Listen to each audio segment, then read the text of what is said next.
আপনি কি জানেন চুইংগামের ইতিহাস অনেক পুরনো এবং চমকপ্রদ? মানুষের চুইংগাম চেবানোর অভ্যাস আজকের নয়, বরং হাজার বছরের পুরনো। প্রাচীন গ্রিসের মানুষ মাস্তিক নামক এক ধরনের গাছের রস চিবাত। আবার মায়া সভ্যতার মানুষও গাছের আঠা চিবিয়ে সতেজ থাকত। কিন্তু আধুনিক চুইংগামের শুরু হয় 19 শতকে। মেক্সিকোর এক নেতা জেনারেল সান্তা আন্না যুক্তরাষ্ট্রে নির্বাসন থাকাকালীন অবস্থায় চিকোল নামের এক ধরনের গাছের আঠা দিয়ে রাবার বানানোর চেষ্টা করছিলেন।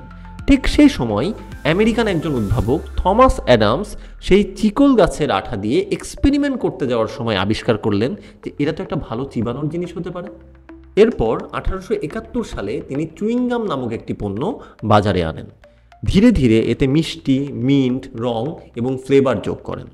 দ্বিতীয় বিশ্বযুদ্ধের সময় আমেরিকান সৈন্যরা এই চুইংগাম তাদের সঙ্গে করে নিয়ে যেতেন। ফলে এই চুইংগাম ছড়িয়ে পড়ে বিশ্বজুড়ে।